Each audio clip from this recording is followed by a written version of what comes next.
안녕하십니까. 오늘은 초보자 회계행 11회차로서 세부적인 계정 과목을 알아보도록 하겠습니다. 계정 과목 중에서 오늘은 현금 및 현금성 자산, 수취 채권 두 가지를 보도록 하겠습니다. 우선 현금 및 현금성 자산이 되겠습니다.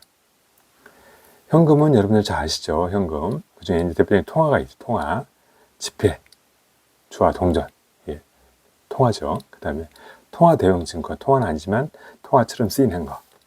금융기관이 발행한 자기합수표, 타인 발행 당좌수표, 여행자 수표, 송구만, 우편안 증서, 간청의 지급 통지서, 만기가 도래된 공사채 이자표, 배당금 지급 통지표, 기한이 도래한 어음, 요것들이 통화 대용 증권이 되겠습니다.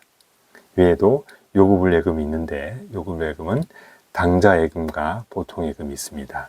근데 보통예금 중에서 사용이 제한되어 있다. 예를 당보 제공되어 있다. 그러면 이거는 통화 대용증권이 될 수가 없겠습니다. 만기가 1년 이내다. 그러면 단기금융상 분리하는 거고요. 만기 1년 초과한다. 그러면 장기금융상으로 분리해서 통화 요구불예금으로 포함될 수가 없습니다. 그래서 사용 제한이 없어야 되지. 담보 제공 예금들은 통화 대용 증권의 요구불예금이 될 수가 없겠습니다. 다음 현금성 자산입니다.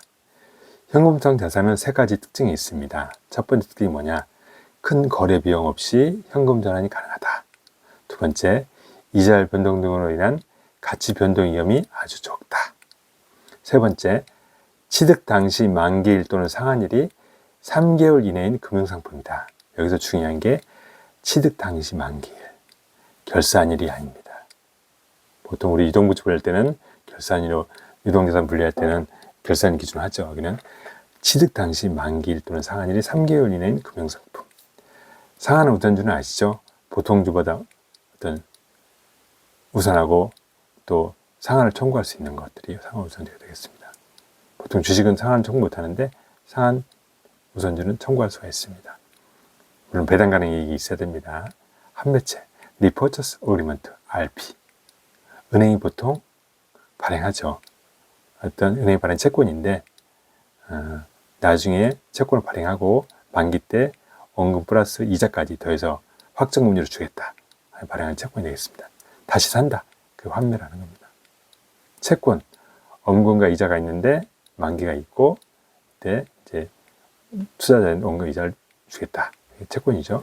금융자산은 CD, 양도성 예금증서, 보통 무기명 발행해서 어떤 보통 80일, 90일, 180일 그렇게 하죠. 양도성 예금증서 되겠습니다. 이런 것들이 이제 현금성 자산이 되겠습니다. 현금성 자산인가 여부는 판단이 그 자산의 취득 시점에서 결정합니다. 결산이 아닙니다. 그래서 어떤 자산을 취득한 시점에서 3개월 이내 만기 또는 상한이 도래하면 현금성 자산이고요. 3개월 초과하게 되면 1년 이내다. 그러면 단기 금융상품, 단기 매매금융 분리하고요. 1년 초과한다. 그러면 장기 금융상품이 되겠죠. 그래서 중요한 게 취득 시점에서 기간을 따집니다. 결산일이 아닙니다. 우리 유동자산, 유동주택 할 때는 결산일로부터 1년 이내 도래하는 거 따지죠. 이거는 결산이 아니고 취득 시점에서 3개월 이내 만기 이내나 또는 상한이 도래하느냐. 그럼 현금성 자산이 분리기준이 되겠습니다. 꼭 헷갈리시면 안 됩니다. 시험 문제부터 좀 잘 나옵니다. 그래서 이런 거 이제 저희가 현금 개념을 알아봤는데 이게 이제 실제 문제를 한번 풀어보도록 하겠습니다. 이게 전산회계 1급 문제입니다. 전산회계 1급 회계 문제인데 예제 보겠습니다. 당좌수표가 2만 원이 있대요. 우편안 증서가 4만 원, 선입자 수표가 70원, 배당이 확정된 배당권 10,000원, 우표 5,000원, 수입인지 2만원, 지점 존도금 7만원, 직원 가불금 20만원, 당좌기술 보증금 10만원 있습니다.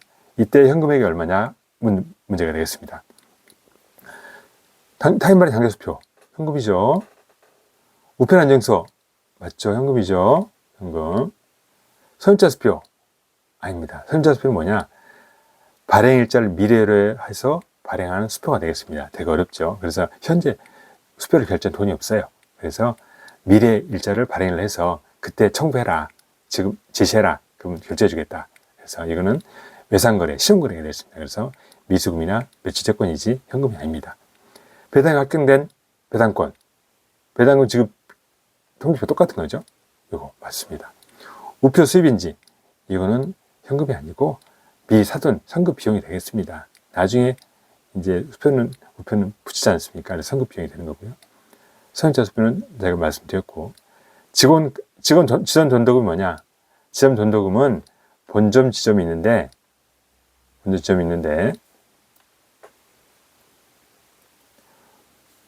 본점에서 지점에 돈을 보내준 겁니다. 근데 그냥 우선 보내주는 거예요. 나중에 사용 내역을 뭐 월별이라든지 이렇게 정산을 받습니다. 정산세를 받습니다. 그래서 이거는 현금을 꽂아준 거기 때문에 현금이 또 다름없습니다. 그래서 이건 맞고요. 당좌 개설 보조금. 당좌 개설 보증금은 당좌가 개설되는 동안은 유지되는 동안 은행에 예치해야 되는 거예요. 그래서 현금화가 쉽게 되지 않습니다.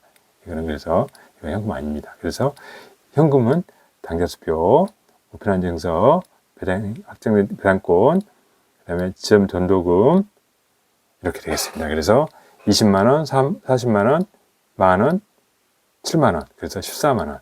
이게 전산액의 1급 문제가 되겠습니다. 쉽지 않죠? 어렵습니다. 잘 보셔야 됩니다. 헷갈립니다. 이때.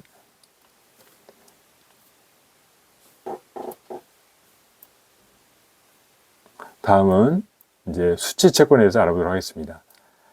수취채권이 뭐냐? 받을 권리가 있는 거예요. 받을 권리. 그러면 수취채권이 어떤 경우 발생하냐? 일반적인 상거래, 상품 제품 매출하고 어음 받는 경우, 받을 어음, 이건 전자금입니다. 이건 전자금이죠, 요즘은. 그 다음에 예상 매출, 예상을 한 거. 이게 이제 우리 말하는 매출채권이 되겠습니다. 매출채권. 그러면 일반적 상거래 이외에서 발생하는 미수금, 예상거래들, 미수금이 있죠. 보통 기계 매각한다든지 이럴 때 예상하면 미수금 잡지 않습니까? 미수금. 제가 계정 과목에서 설명드렸죠. 대여금, 금전 소비자재 거래에서 돈을 꿔주는 거죠. 빌려주는 거죠. 예, 대여금 되겠습니다. 이게 이제 채권이 되는 거예요. 그러면 반대에 뭐가 있으면 채무가 있게 채무. 이 상대방은 여기 반대 개념이 뭐죠? 지급어음. 예상 매입한 거죠. 아니, 어음 주고 발행한 거죠. 매입한 거죠. 예상 매입금, 예상을 매입한 거죠. 예상 매입금. 여기 뭐가 있습니까? 미지급금. 대여금 뭐가 있죠? 차입금. 이거는 자산이 아니고 채무 개념, 지급 채무 개념입니다. 그래서 이렇게 서로 연관시켜서 보시면 되겠습니다. 다음은 수취채권 회계처리 보도록 하겠습니다. 회계처리 앞서 어음을 정의를 설명 안 드렸네요. 어음 뭐냐면 어음 발행인이 일정한 금액을 일정한 기일에 어음 소지인에 지급하겠다고 약속한 증서가 되겠습니다. 약속금이 보통 약속금이라 하죠. 그래서 받을 어음. 그래서 어음 정의는 이렇게 말씀드렸습니다. 다음 회계처리 보도록 하겠습니다. 갑이 판매자고 우리 매입자예요. 은행이 이제 어음 결제해주는 어음 결제해주겠죠. 제품을 매입했습니다. 갑이 매출했습니다. 을에게 제품 2,000원 매출하고요. 매출 대금으로 현금 1,000원과 약속금 1,000원 받았어요. 그러면 갑의 입장에서는 현금 1,000원, 자산의 증가 차변, 어음 받았죠? 받을 어음, 자산의 증가 차변, 매출 수익 발생했죠? 수익 발생, 대변, 제품 매출 2,000원 잡습니다. 근데 갑이 돈이 부족해요. 만기까지 기다릴 수가 없습니다. 그래서 만기 전에 매각을 하는 거예요. 어음 자체를 어디에 은행에 매각해가지고 현금화 시키는 겁니다. 이런 경우는 이제 매각이 되는 거죠. 그래서 매각하면 돈이 들어오겠죠. 할인료가 1,300원이 발생했어요. 그래서 1,000원짜리 팔고 700원 들어오는 겁니다. 그래서 현금 700 들어왔고요. 자산의 증가, 차변. 어음을 매각했죠. 그러니까 이게 어음이 뭐죠? 매출 채권이잖아요. 갑의 입장에서는 매출 채권 처분했습니다. 처분해서 처분대가 1,000원짜리 팔아서 700원 들어온 거니까 300원 처분 손실이 발생하는 거죠. 우리 유형대한 처분처럼 똑같습니다. 매출 채권 처분 손실, 영업비용 300. 왜 영업비용이냐? 이거는 자금을 조달한 거예요. 미리 만기 전에.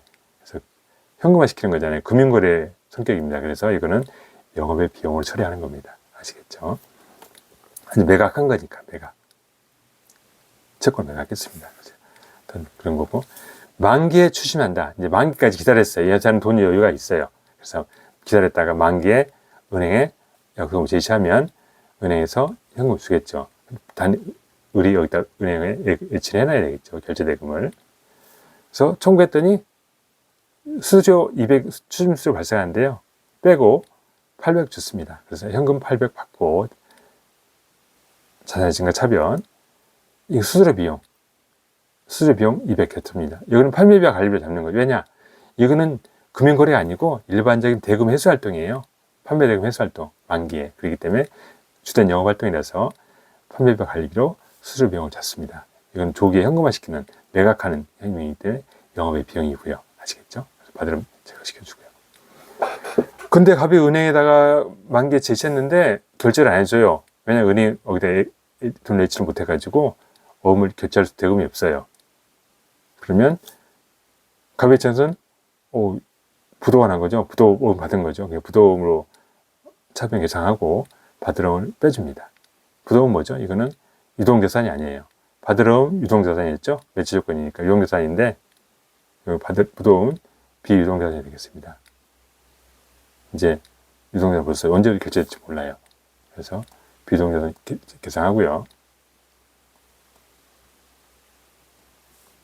그런데 이제 부도금을 계산했는데 실제로 이제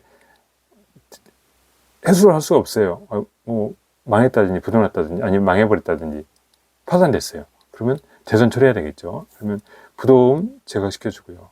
대변에 자산의 감소, 대손 상각비, 충당금이 없어요. 대손 상각비, 충당금 있으면 충당금으로 결제 처리하면 됩니다. 이게 이제 부도금 대손 시 해결 처리가 되겠습니다. 그런데 일반적인 거래들은 보통 매각거래를 만기 전에 할인하면 매각거래 보내는데 그걸 갖다가 매각거래 보지 않고